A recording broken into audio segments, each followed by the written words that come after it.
নমস্কার বন্ধুরা, আমি চলে এলাম পায়েল মিষ্টি কিচেনের তরফ থেকে। তো আজকে আমি আরেকটা রেসিপি নিয়ে তোমাদের সামনে হাজির হয়ে গেলাম। তো আজকে আমি বানাবো গাটি কচু দিয়ে ইলিশ মাছের একটা রেসিপি।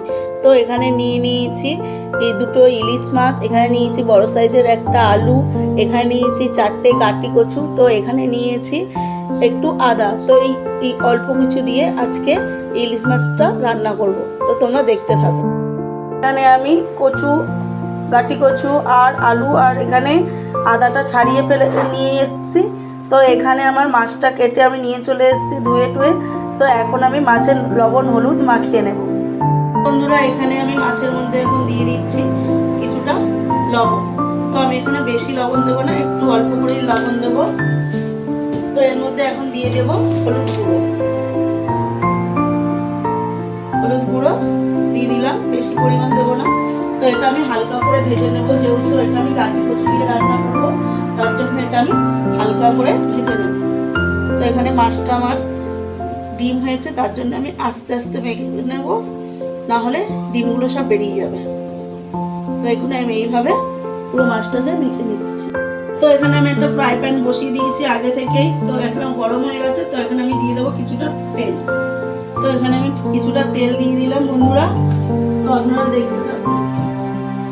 তো তেলটা আমি একটু ফ্রাই প্যানে চারিদিকে ঘুরিয়ে নেব। তো এখন আমি এক এক করে সব মাছগুলো আস্তে আস্তে দিয়ে দেবো। তো একটা মাছে একটু বেশি ডিম হয়েছে, ওটা সব বেরিয়ে গেছে। তো এবার আমি আস্তে আস্তে সব মাছগুলো এইভাবে দিতে থাকবো।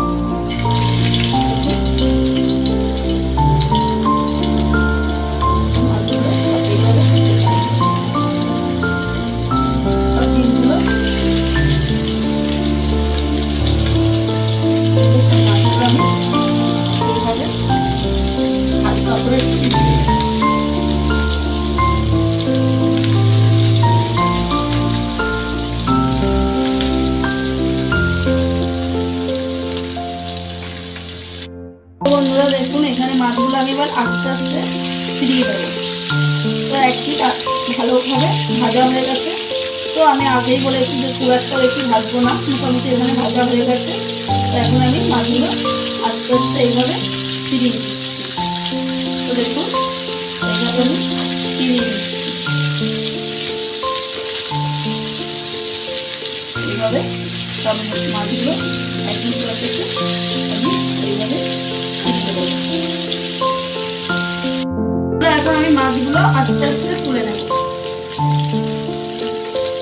দেখুন, আমি এইভাবে মাছগুলো সব মাছ তুলে নেব। এইভাবে সব মাছগুলো আমি তুলে নিচ্ছি। বন্ধুরা, এখানে আমার ওই প্যানের মধ্যে সব মাছগুলো ভাজা হয়ে গেছে। তো কিছুটা তেল দিয়ে দিচ্ছি। তো এর মধ্যে এখন আমি আলু আর গাটি কচুটা ভেজে নেব। তো এর মধ্যে দিয়ে দিলাম আলু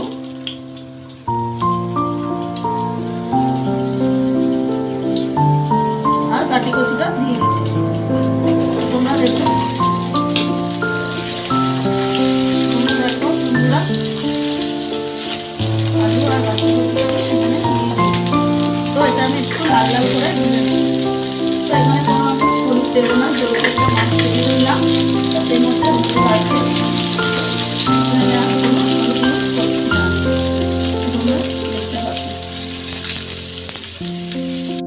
দেখুন, এরকম আমি একটু লাল লাল করে ভেজে নিয়েছি সব সবজিগুলো। তো এখন এটা আমি নামিয়ে নেব। আমার ভাজাটা কমপ্লিট হয়ে গেছে। তো এখন আমি নামিয়ে নিচ্ছি। তো এখানে আমি একটা পরিষ্কার কড়াই বসিয়ে দিয়েছি। তো তার মধ্যে দিয়ে দেবো এখন কিছুটা পরিমাণ তেল। তো তেলের মধ্যে আমি এখন গোটা জিরে নিয়ে নিয়েছি, সেই জিরেটা আমি এখন দিয়ে দেবো।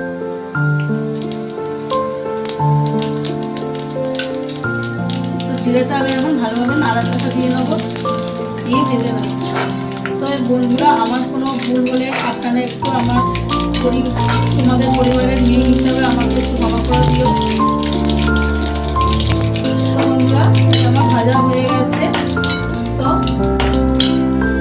এগুলো আমি এখন তুলে নেব। সব জিরেগুলো এইভাবে আমি লাল করে ভেজে নিয়েছি। তো এখন আমি সব জিরেটা তুলে নেব। এখানে আমি কিছুটা জিরে রেখে দিয়েছিলাম, তো একটু ভাজা ভাজা করে নিয়েছি। তো তার মধ্যে দিয়ে দেবো কিছুটা তেল। তো দেব আদাটা বেটে রেখেছিলাম, সেই আদাটা এর মধ্যে দিয়ে দেবো।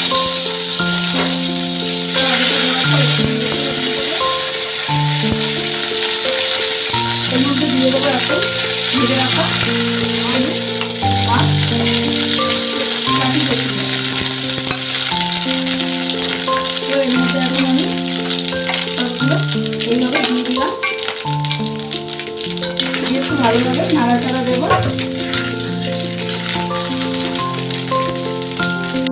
এখন দিয়ে দেবো আমি একটু হলুদ গুঁড়ো,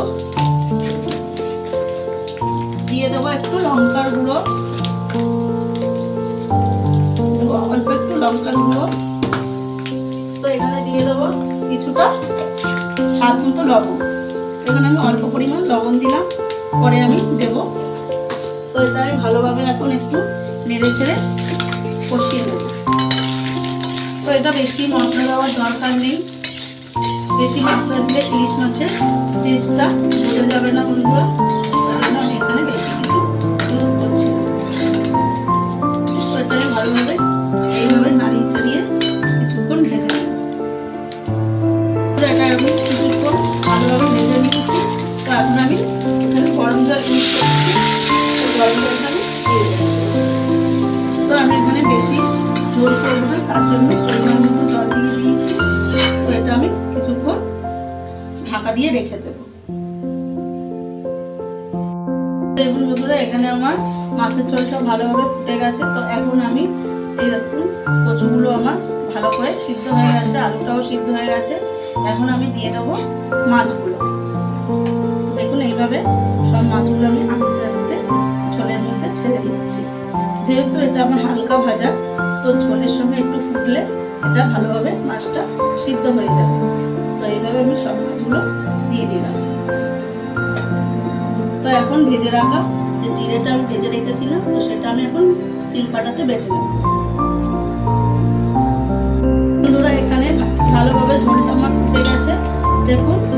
তো এখন আমি এর মধ্যে দিয়ে দেবো এই জিরেটা ভেজে রেখেছিলাম, তো সেই জিরেটা আমি এখানে দিয়ে দিচ্ছি, দিয়ে একটু নাড়াচাড়া দিয়ে আমি এটা নামিয়ে নেব।